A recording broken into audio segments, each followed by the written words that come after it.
Ah, first day ng klase, new school, fresh start. Oh my God, alam mo ba na dito na mag-aaral ang Kaplan Heiress? That's me. The one and only. Candice Kaplan. Kayang-kaya kong sabihin na hindi siya ang Kaplan Heiress, pero ano, malalaman nila na ako talaga ang Kaplan Heiress, tapos mga fake friends ang didikit sa akin. Okay, Candice Kaplan. Gusto mo talaga maging Kaplan? Tignan natin kung hanggang kailan mo kayang panindigan niyo.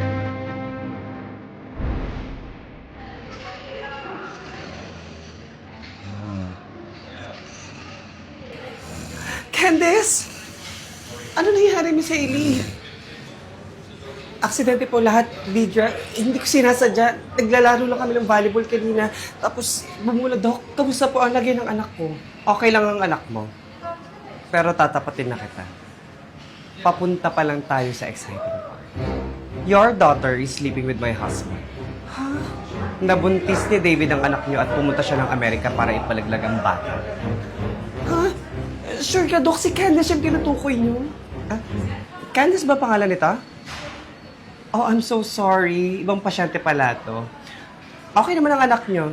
Ay, thank you, Lord. Pero nanganganib ang buhay niya. Ha? Pero hindi naman siya mamamatay. Okay po. Pero ubos na ang dugo niya at kailangan siyang masalinan sa lalong madaling panahon. Diyos ko po. Pero huwag kayong mag-alala dahil pwede naman kayo mag-donate. Thank you, Lord. Ang problema, hindi namin alam kung sino sa inyo. Pero pwede naman namin i-test kung sino ang compatible sa inyo. Kaso kakaiba ang dugo ng anak ninyo. Ha? Ano po kailangan, Dok? Nangangailangan kami ng blood type na A+. Ako po, A+. Ako rin, Dok, A+. Pro Max, 1 terabyte. A plus B minus O plus divided by AB minus is equal to AB plus. AB plus ang kailangan namin. Sino may AB plus na dugo sa inyo? Ako po O plus. Ikaw, be?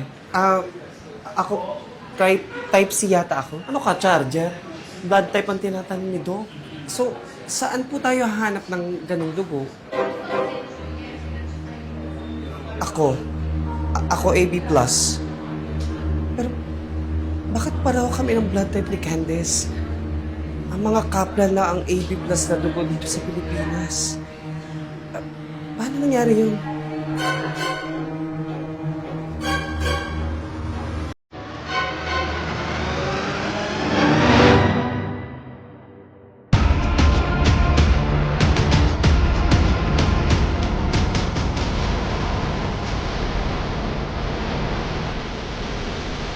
Panahon na para malaman mo ang katotohanan, Hailey.